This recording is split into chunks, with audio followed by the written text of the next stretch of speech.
I don't know. Is it? Kittens and customer service is an oxymoron. Are we live? One podcast We're live. is set out Oh, to make jeez. things right. We gotta be This professional. Hang is on. the We gotta be professional. UnPodcast. We live. You are freaking everybody else out right now. Stay calm. Everybody, stay calm. We are live. Do not mess this up for me. This is a big opportunity with technology. Hi, everybody. Hey guys, this is cool. Yeah. I think it's cool. We don't know if it's working, but it might that's be okay. working. It's the funny thing about going live.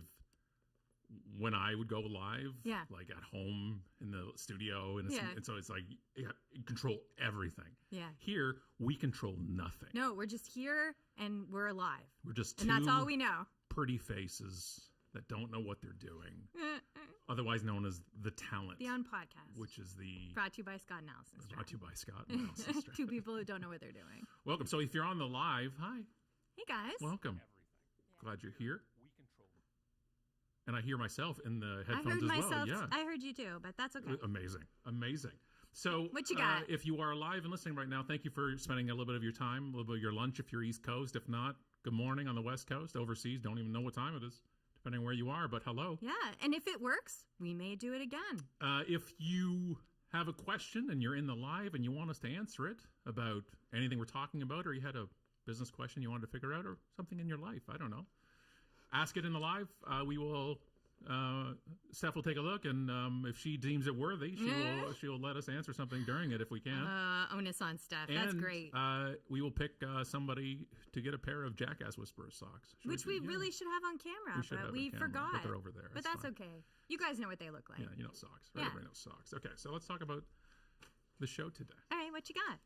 I want to talk about a new thing that's out there. Terrifying. That I don't like. Okay, a new thing you don't like. I'm ready. Speaking of what I don't like, here's Adam with the socks. Thank you so Hey, much. that was cool. All right. Hey, Adam comes through. He's the best. So Jackass Whisperer socks to somebody on the live today. If you want, ask a question. Do something. Or make Steph laugh. Either way.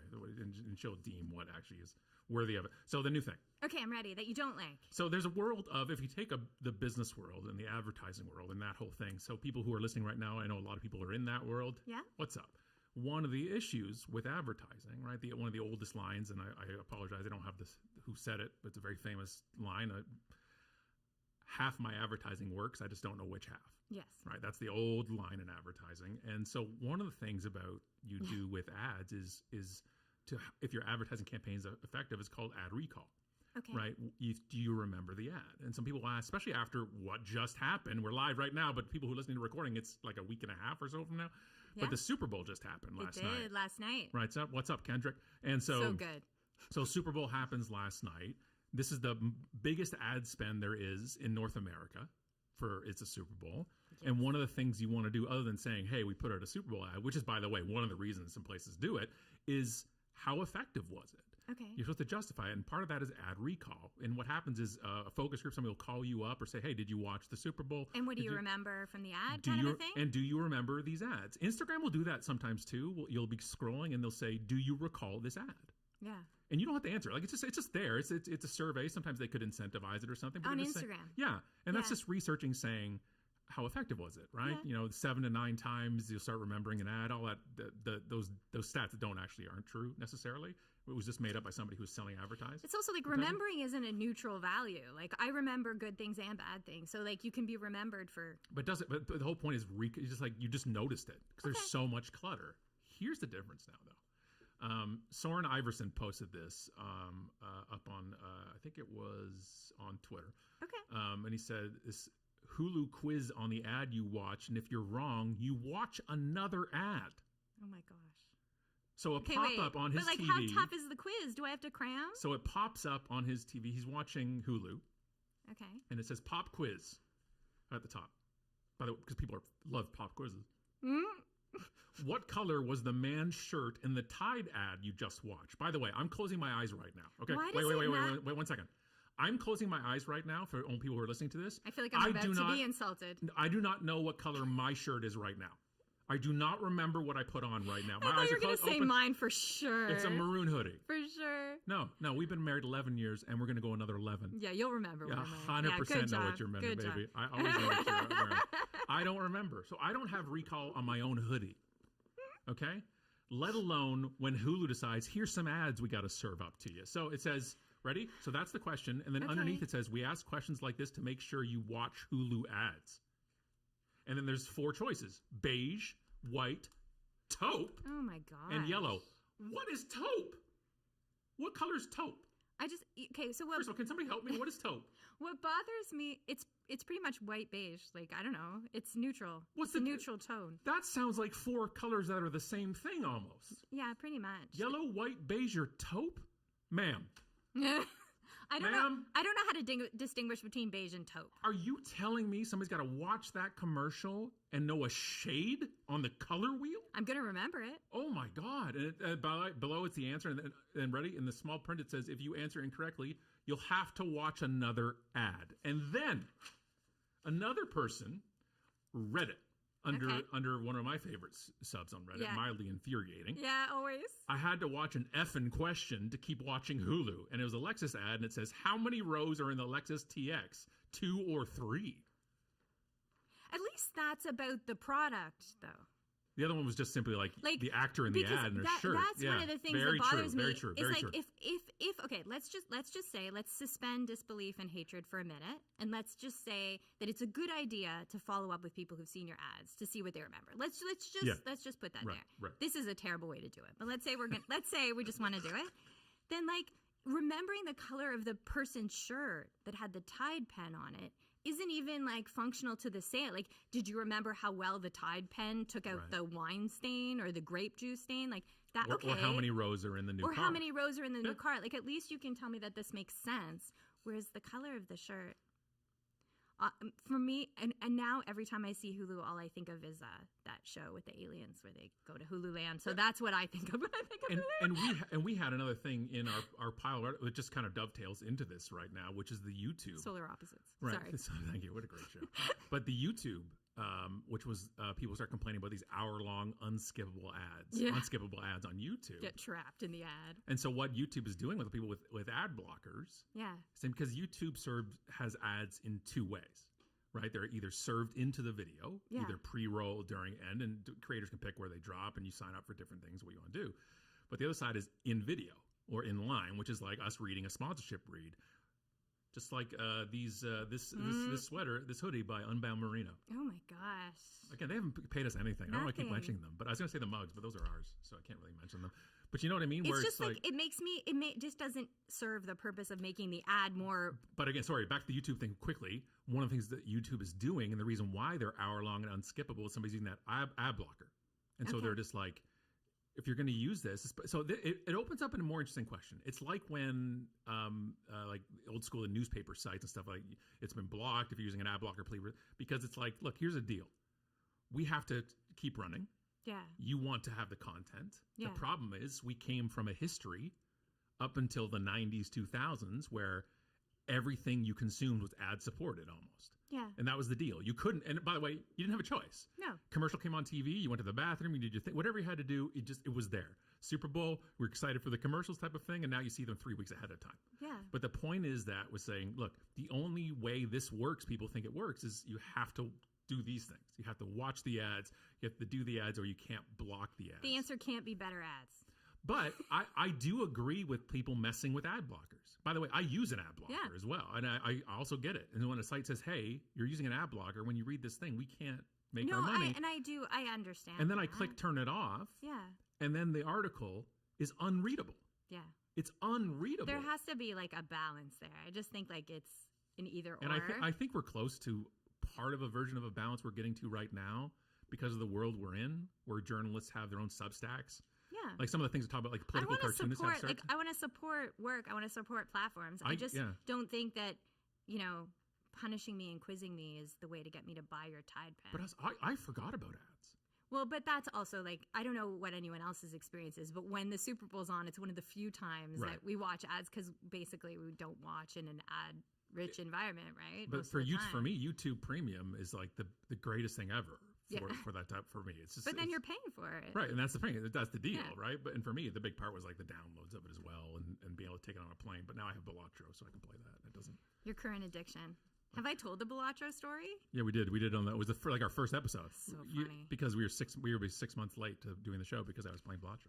But it was also you're like, I'm just gonna go see why anyone likes this card game, and then 3 months later he came out of the basement. Yeah, I still don't like it. I Yeah, have I know. 178 hours. On it. I still don't really appreciate it at all. All right, are we still live? Hey, It's so weird to woo! feel it. I don't understand. Do you feel it? It just seems like a regular episode to me. It does too. Yeah. Yeah, so let's keep right. going. Well, then, if we're just filming this why are you here? Mm. Why are you watching the live? It's like Ferris Bueller. Go home. No, I want them to watch. No, I'm kidding. You know, we do have, What? amazingly, What? we haven't had in over 5 years. What? We have a made-up word today. We do. That's fun. It's very, very exciting. Yeah. Wayne, you can kick that anytime you want. But I mean, like, that's part of it, right? Don't make any sense. Don't mean no offense. It brings laziness. What is all this craziness? Is that your dance? Our made-up word. Now with yeah. the dance. Now with the dance. dances. Now with the dance.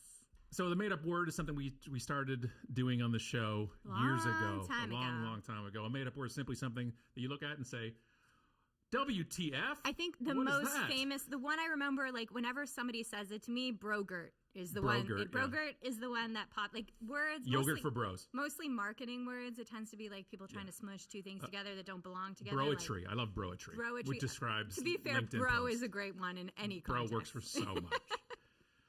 So, by the way, if you actually find a made-up word, if you look at a word and say, why would you combine two words to make that? And especially if it's part of an ad campaign or something for a Yeah, company, send it please send it on along. over to us. And if you do, and we use your word on air, we will send you any of our books. Your pick, by the way. You pick.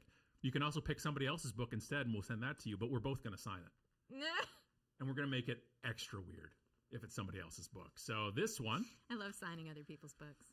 So one of our wonderful, wonderful supporters and followers, Kimberly Shipley, brings us and says, so happy to have you both back. And by the way, you want to email it to us, you can go UnPodcast at unmarketing.com or just go to unpodcast.com and drop in there as a contact. Let us know. So happy to have you both back. Here's one of my pet peeves of made up words, adding leonere, as in like millionaire, billionaire, onto words. It's nails on a chalkboard every time I see it. And she's looking forward to the Unwords coffee table book one day. Ooh, right. good idea. Good idea. Yeah, I think that's a good idea. And she attached an article. Awesome. So it's an article from, I think it's LBBonline.com. So let's hear. What is the Illionaire Show story? off big gig energy at AT&T's Gigillionaire internet campaign. Aye, big gig energy. And by the way, Gigillionaire is G-I-G, all capitalized. I pronounce it Jigillionaire.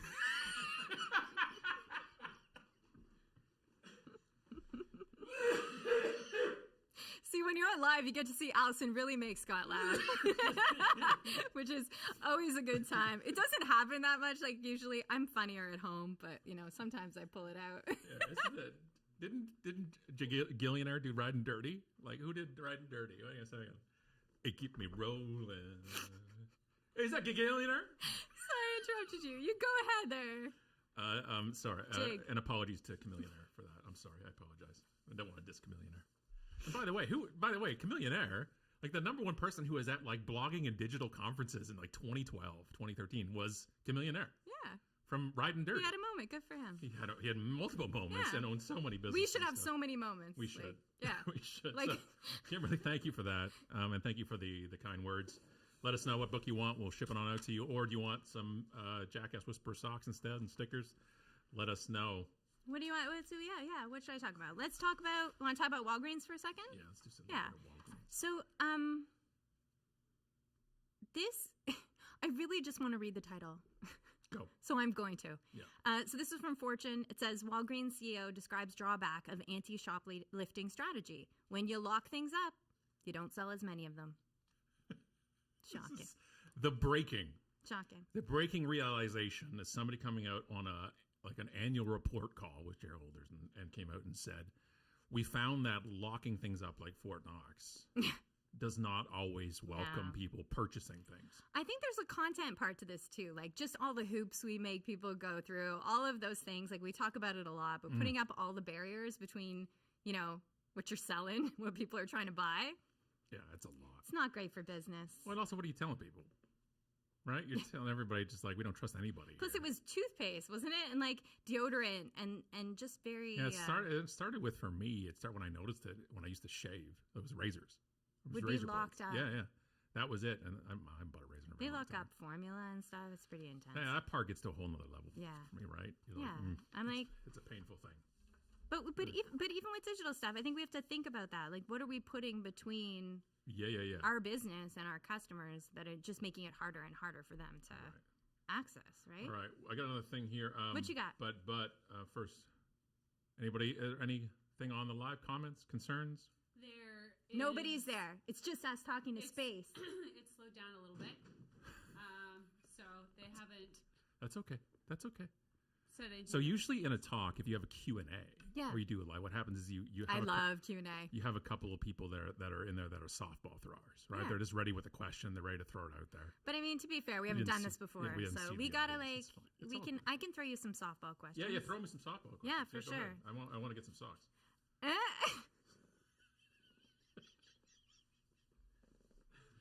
All right, let's The talk about funniest thing about that is at least like I would say 65% of all of our socks are Jackass Whisper socks. and our children's socks as well. They all have the socks. Let's go paint drying. I'll go Yeah, here paint. you do. Let's talk about it. So this is something. It was 2023. Yeah, I didn't hear about it happening, and it combines so many of the things we love: yeah. hating authority, paint drying, crowdfunding. I love it. I think it's really crowdfunding funny. campaigns, like all the things together we love. So this is actually straight out of Wikipedia, which was NWA's much less known other hit. And Charlie Shackleton, the name that so many people love. This is a movie he came out called Paint Drying in 2023. It's a British experimental protest film that was produced, directed, and shot by Charlie Shackleton. He created the film in 2016 to protest against the film censorship in the United Kingdom and the sometimes prohibitive cost to independent filmmakers, which the British Board of Film Classifications, or the BBFC, Yeah. as we all know them, classification requirement imposes. The film consists of 607 minutes. Yes, that's 10 hours and 7 minutes of a static view of white paint drying on a brick wall. Shackleton made the film to force the BBFC to watch all 10 hours to give the film an age rating classification. Wow. He initially shot 14 hours worth of footage of paint drying in 4K resolution. In 4K. And opened a Kickstarter campaign to pay the BBFC's per minute rate for a film as long as possible. And so how much money he had raised, that's how long the film he'd send him. Yeah. It raised £5,936 from 686 backers. After reviewing the film, the BBFC rated it U for universal, indicating no material likely to offend or harm. Paint Drying had its first public screening at the Queensland Art Gallery and Gallery of Modern Art in Brisbane between 10-29 November and part of the Cinema Obstruction Film Exhibition. I feel like your paint drying, like if Scott Strand decided to make a protest film, I feel like it would just be like a QR code, and then you followed it, and it went to a website with another QR code, and then if you followed it, it went to an email with a QR code, and then if you followed it, and it was just like sort of how could you spend 20 hours following QR codes? I feel like that would be the Scott Stratton version of a protest film. And the final thing it lands at is like the literal version of that song, that video that my cufflinks. Yeah, lead or to. yeah, or it's the end of like, or it's the end of the internet page. It's like you've gotten here, like just go outside and Yeah, play. just go. Yeah, like you, Touch it's enough. grass. It's enough. I was trying to think of like what a protest, like a marketing protest film would be.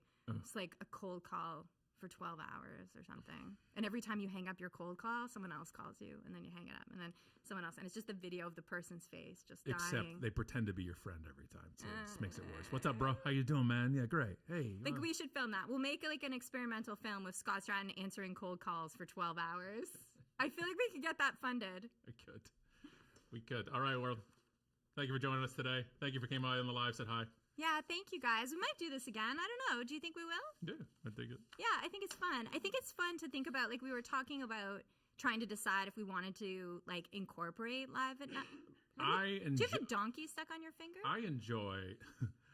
I just enjoy stressing the hell out of the the team here. That's really the goal. No, I like it Is to because up the stress. It's working. no, Up the stress so much that they just. I like live stuff. Me too. Like I like watching But live that's stuff, part of and I it think right it now. adds like a different layer of content, and we've It's one talked of about. it's like one of the things we're doing right now, which is part of that is we're just saying, okay, well, because there's a couple of reasons why we wanted to go live today and look at this and see how it works is because this is part of what you do in business and in branding and in content, which is you look at different industries. So the B2B world, this is an important. We're actually, I think next episode we're going to talk about influencers as well. But like, it's always like 10 years behind and stuff.